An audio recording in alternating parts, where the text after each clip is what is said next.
Ladies and gentlemen, welcome back to Morning Shot. What happens when a communist runs out of excuses? Well, of course, they blame capitalism. And in this particular regard, Gwede Mantashe, the Minister of Non-Energy, let's be honest with ourselves, has now said what caused the failure at Eskom is the private sector, because the private sector didn't want to invest in energy and building power stations in South Africa.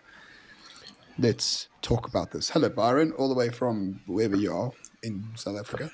Hello, everyone. So this is obviously news that Gwede Mantashe says that the reason we're having load shedding in the country is not due to ANC corruption, is not due to the power stations not actually working, it's not due to state infrastructure failure, it's actually due to the private sector. Now, most people obviously raised an eyebrow at that and said, private sector? Mate, this is a state monopoly and you control it, so how's it the private sector's fault?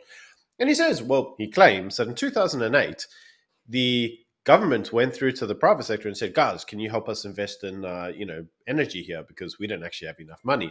And apparently the private sector said, nah, we're not really interested, and we'll get back to you later at a later stage. Now, I've got to ask you, does that sound like the private sector, Ramon? Like, I have the ability to make money, and you basically say, nah, I don't really want to make money, you guys have the monopoly on your own. Doesn't really sound like the private sector to me. How about you? No, it doesn't. And especially at the time of 2007 and 2008, when I remember those times very well, where literally no one was geared up for load shedding. It sort of just happened on the stroke of midnight one day, and then it's been with us every day since. It's a bit like AIDS. But anyway, no, the private sector is not the type to sit back and say, yeah, no, it's fine, government, you cause the problem, we're sure you can solve it, because well, we have nothing to add as a private sector. So no, it doesn't sound like the private sector I know whatsoever. But for Gwede Mantashe, of course, it's exactly the private sector that he thinks of. Yeah. So, you always have to cover yourself against the unexpected. You never really know when these things are going to occur. With that being said, we should actually hear from our sponsor, who's us, who does insurance, protection against the unexpected.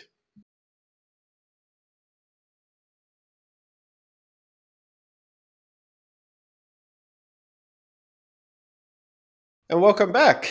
So all I can say really is, if you actually look at 2008 and you look at the timescale of where that would happen, people coming to you basically saying at that time period, why don't you invest in energy? Yeah, I'm not really sure that really the system itself, and by the system I mean Eskom, was geared up for that, because back in 2008, Eskom still operated in a good manner. It still actually was able to do this thing called energy generation. I mean, it's a thing of the past now. But Eskom at the time didn't really need assistance from the private sector.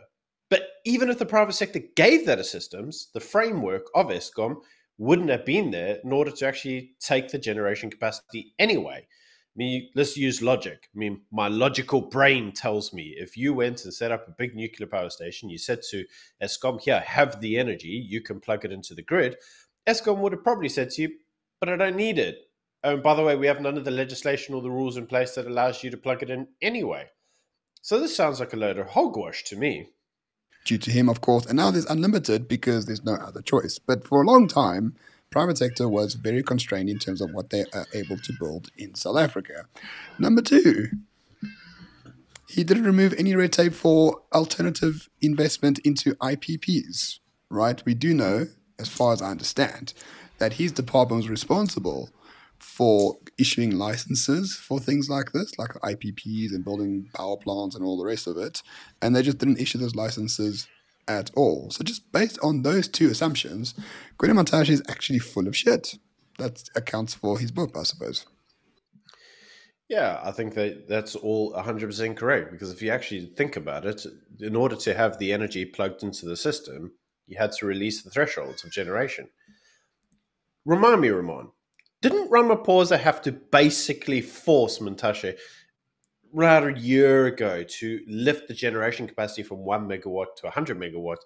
And he basically had to almost create the regulations himself, because Mantashe was like, I don't really like this. And despite saying that he would do it in a number of zones, he never actually did it. Do you recall that? Or am I just making that up? I do recall that, and I actually have some insider sort of trading information about that. So remember, we had load shedding stage 6 for like the second time ever. People were really upset. And then all of a sudden, load shedding was suspended so that Cyril could give his State of the Nation address in Parliament. That, right?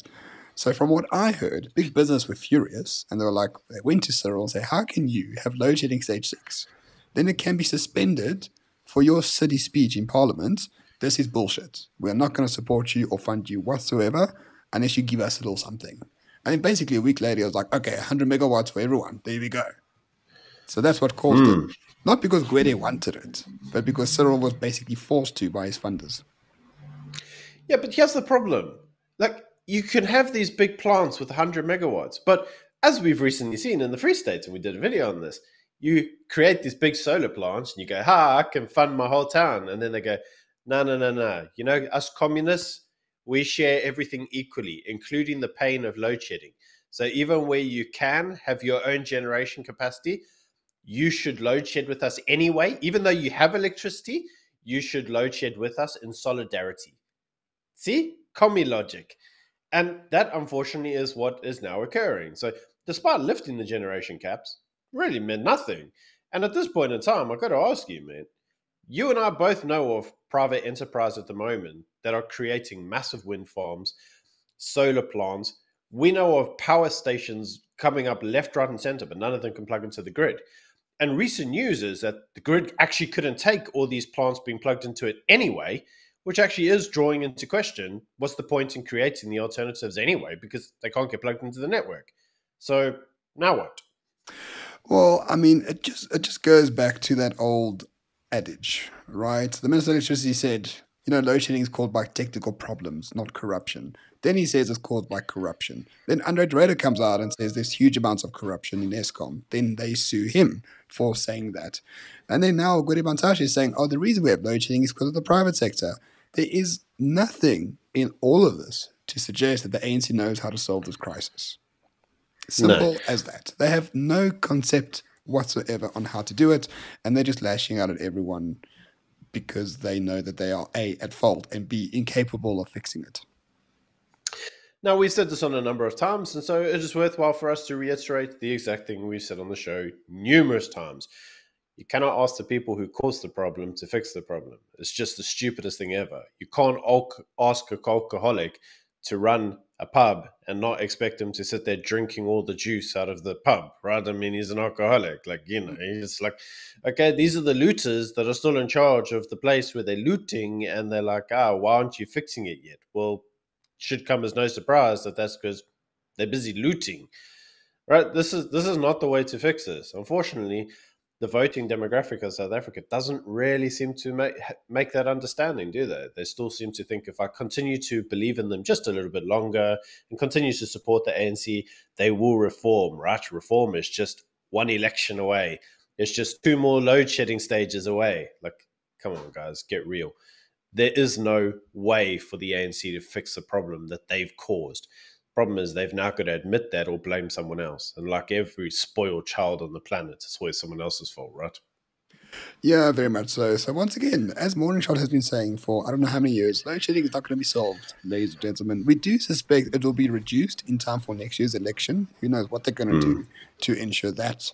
But it's not going to be solved, until the ANC is out of power. It's as simple as that. So therefore, the Morningshot recommendation of the day, as it has been for the past few years, is get the hell off the grid, guys, and don't complain about we don't have money or things like that. Find a way to do it, because otherwise you're just going to be in the dark, literally and figuratively and mentally, for the next 10 years.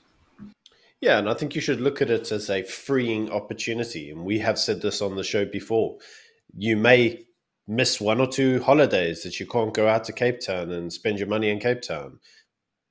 We don't care. It's a liberal shithole anyway. Like, why would you want to go there?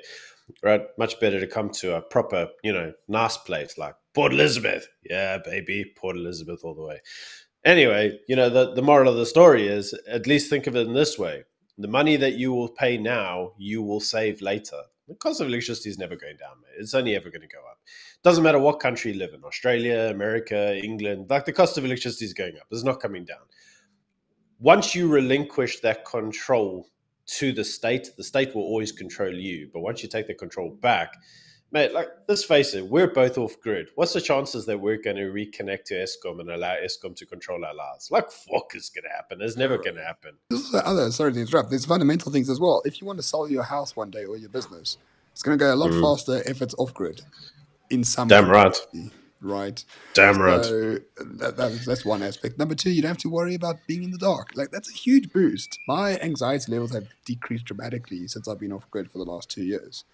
Mm. Just those small things make it worth the cost. It's a huge cost for some of us, and I fully understand that. But believe me, once you take that first step, just get the one battery or the one solar panel or whatever the case might be, it becomes a lot easier afterwards. Just take it, because nothing else is going to stop load shedding. Simple as that. So what I will say is that some banks are now offering some extra top ups on your bond, and they will help you fund the solar. So if you haven't already, speak to your bank. Maybe they can give you an extra payment on terms of your bond. And over the long period, you'll probably find that your payments will reduce anyway, because you won't have to pay that stupidly expensive Eskom bill anymore. Exactly. There are other options. There is a company in Johannesburg. I don't want to name anybody because they didn't sponsor us. So if you are watching, you damn people, pay us and we'll name you, and then you can get some business from it. But with that being said, there is a company in Johannesburg that will allow you to rent the solar system from them. So they'll come and install it in your house, and you basically pay a monthly fee. And that rental amount is probably going to equal what you pay Eskom anyway. And there are other people now that are actually providing different services, which is we will pay to have it installed in your house, but any excess generation capacity is ours and we get to sell it off. That's more kind of limited to places like the Western Cape, where they're actually buying the runoff of the electricity that you have. So what I would highly suggest is do look at what's available in your locality. You may find that there is an assistance type program. You may need to spend an hour or two on the internet and look it up. But seriously, guys, use that 2 hours of electricity you have a day, use it wisely, and maybe you can extend it by having your own off-grid solution. Yeah, and I wish we had something to sell, but we don't. So insure it with us at Morning Shot Insurance Brokers. Just insure it with us, and Yeah. if it gets nicked or stolen, at least you can ask us, to help you with the claim. I don't know. Yeah, that's the best we can do. Thanks for watching, everyone. See you tomorrow. Cheers. Bye.